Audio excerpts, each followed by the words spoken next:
Hello, boys and girls. How are you? This is JC. Ooh, this is JC. Long time no see. I know I am not gone. I'm still here, and I'm still buying a lot of yo-yos. But you know, I feel kind of guilty. I feel kind of a lot of pressure because like I should be doing this reviews, right? If I don't review them, what's the point of buying yo-yos, right? That's the whole reason I'm here. Is my 7 subscribers.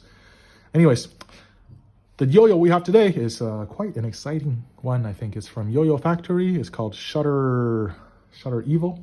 Yeah, Shutter Evil or Evil. Evil. The new bimetal shutter from Yoyo Factory. Now this is super exciting because, you know, Gentry Stein, he is basically the hottest player from Yoyo Factory. Talking about tricks, okay? The hottest player from Yoyo Factory. And yeah, he making a new bimetal yo-yo. This is pretty much guaranteed to be a top seller. Now I'm not sure if it is. It's been released, I think, for a few months now, but the price is definitely like beyond flagship price. It retails for $160, but we'll talk more about that later. So first of all, if you take a look at the yo-yo, it is a really sharp and quite an extreme design. I think I'm a huge fan of this profile. I think it looks excellent. Sorry, here you go. It looks excellent.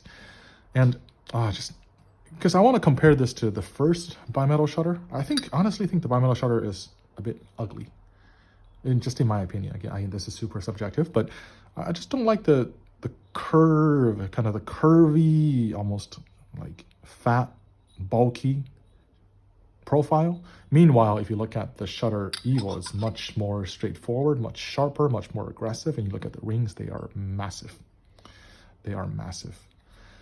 Now some of the signature features are still there, like the kind of the shutter, the finger spin area, and yeah, it's such a clean design. I like the logos as well, simple and clean.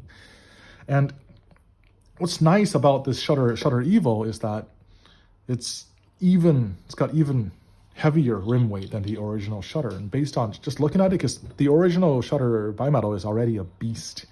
Right, but just looking at the design, I feel like this would be a even beastier. But before we get into that, I want to talk about a really interesting, a really unique feature on the Shutter Evil, which is the rings are removable by hand with the help of a little tool. This comes with a yo-yo. This is made of Delrin. It's pretty sturdy, but we'll be using these. I think before we go any further, I'm going to show you how to remove the rings, because that's kind of important, and I couldn't figure out how. So let's cut to that with another bimetal shutter. Haha. All right, here comes probably the most difficult session in my the difficult segment ever in my video reviews. I'm going to show you how to remove these steel rings and how to readjust them, because I feel like, I searched YouTube, I don't see any videos on this. I feel like it's kind of necessary, because it's not the most intuitive. I had to try to figure out, and I'm not even sure if I'm doing it correctly. Surprised there isn't a video from like Yoyo Factory official. Maybe they do, I just don't know where it is. But anyways, here it is. So see, we have the yo-yo, we have the ring, the weight ring, and we have the tools, 2 pieces, right? These they're kind of confusing. You have to kind of figure out what fits where. So in this case, we unscrew the yo-yo, we have to take out the bearing, and what we're going to do is we're going to press this part. See, it kind of fits onto here, it kind of fits snugly, right? Then now, this has 2 sides, but I feel like you just use this side. I guess we start with this side because it's wider and it's harder to miss. So you just push. This one is a bit easier to do because I've done it a few times, but at first it can be super difficult. But take a look. See, now the ring is flush with, not flush, yeah, right here, flush, right, with the body. And you can kind of see the difference. Let's see. I can barely see the camera. Yeah, here you go. Right, then we continue, but now we use this side because this side has a thin kind of rim that we can fit snugly onto onto the metal, the steel rings, which is kind of difficult because you have to align it perfectly and then you have to push hard, right? In some cases, but push, and here we go. See, this is so violent. I feel like I'm damaging the yo-yo every time I do it. But anyways, here you go. We have the body of the ring. Now we do the other side real quick. Boom. This side is a bit harder. Okay, I'm not doing it wrong, am I? Okay, here you go. You can step on it if you want, but I feel like, here you go. Now it's flush. Then I use the other side to align and push hard. Oh. There you go. Now we have 2 rings and the body. If you screw this body together, man, this is really light. This is really light. It feels like plastic. Right? I mean, this yo-yo is what, 60 something grams? And I feel like this body here is probably not even a third of that. It's like probably 15 grams. And these rings are hefty. They're hefty. Right, so now we put them together. Unscrew. Oh, play with this, by the way. It's kind of fun to play with. It kind of messes with your head because of how light it is. But unscrew, take this. Now, we cannot do this because there's what's it called? It kind of wraps around on the inside. So we have to do this, right? Make sure it kind of aligns. And then this part, I had to figure out how to use the tools. I'm guessing we should have practiced. We do this. No. We do this. So that, yeah, there you go. So the rings are pressed against, or the ring is pressed against this part. Then we take this part fits snugly into the bowl of the yo-yo. And that's where we push. Ooh, I might do this off camera. I'll be right back. Okay, I think I figured it out. You just have to do this, kind of hold it, make sure it's not, it's kind of even. And then you take this part and just push it against the table, like any surface. Oops. I feel like it's so easy to just scratch the yo-yo and to damage it, especially because of how flimsy this inside is, right? They made it really thin. All right, so now we have the yo-yo kind of, the steel ring kind of flush, right? Then we cannot use a flat surface anymore. We have to use this. Now we can push. Yeah, okay. There you go. You can feel it. See? One more. There you go.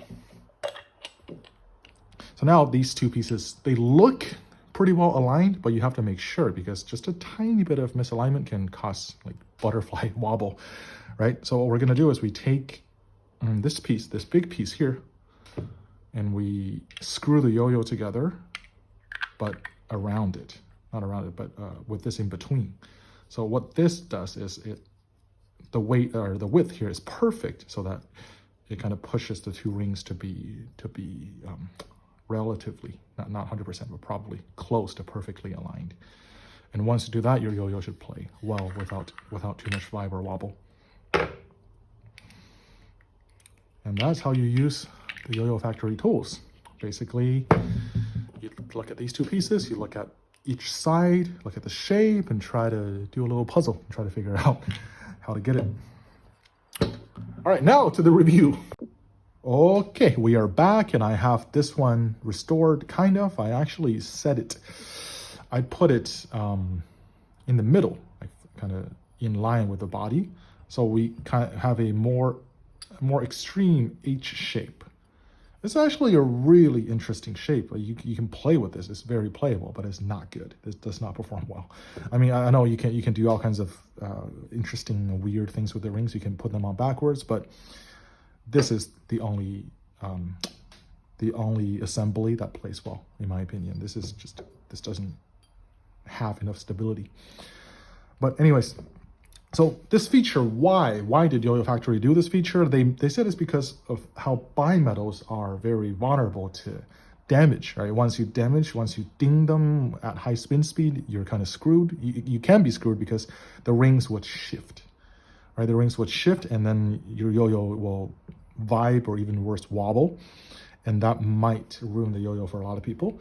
And because of how extreme this bimetal shutter is in the weight distribution, I feel like it's even more prone to that problem. So Yoyo Factory found a fix, which is this. So every time your ring, I guess you hit your yo-yo, you want to realign the rings, you just do what I did earlier. You put this in the center, you squeeze, and then the rings are back aligned for the most part. But is this feature really something that's desirable on a yo-yo? I can see where they're coming from, but I also see a lot of downsides with that. The first one being one I mentioned earlier, which is like the yo-yo, you have to be pretty violent to get the rings off and on, at first at least. Like I with these ones, I tried, and it was so difficult. I didn't want to try again. And another problem is, again, these bodies are made of 7075, so they are pretty strong. But what that means is also that the color on the body isn't quite as isn't quite as sticky as the 606X aluminum.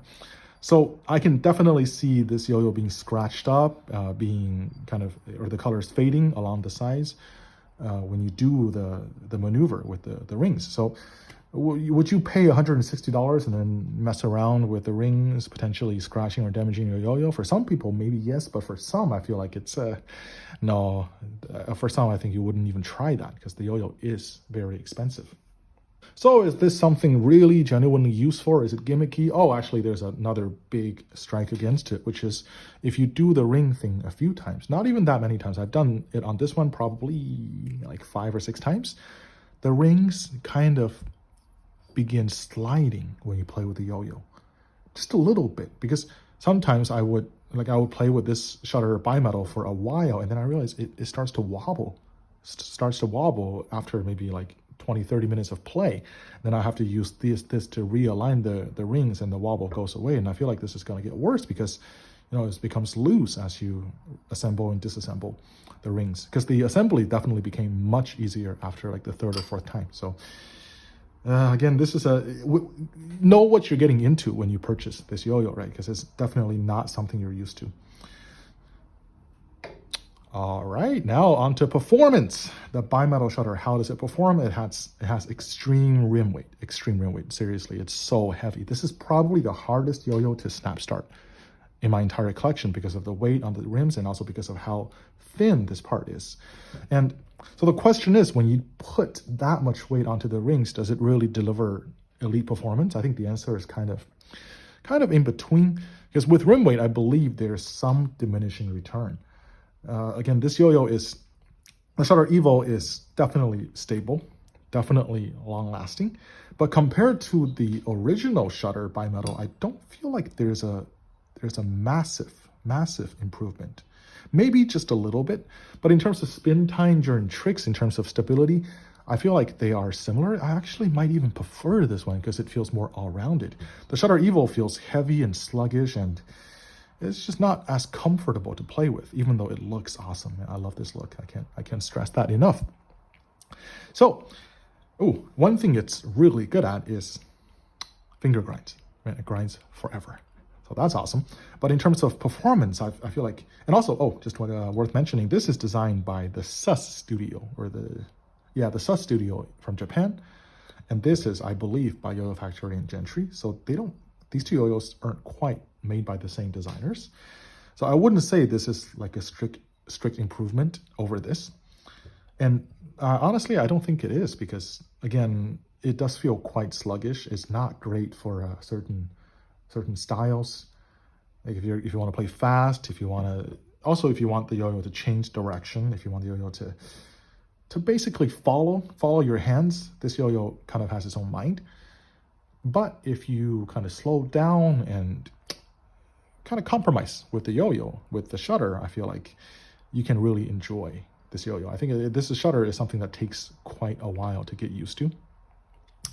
And once I'm used to it, it's still not my favorite, but I can't deny that it performs well in pretty much the aspects that every aspect that is meant to perform in. And I'm not sure if it's made for horizontal. I mean, it's great for a finger spin, but for horizontal, I feel like the extreme rim weight is not that helpful, and it actually drops. The yo-yo kind of drops a lot, even though it's not super heavy. I think it's like what, 65 grams?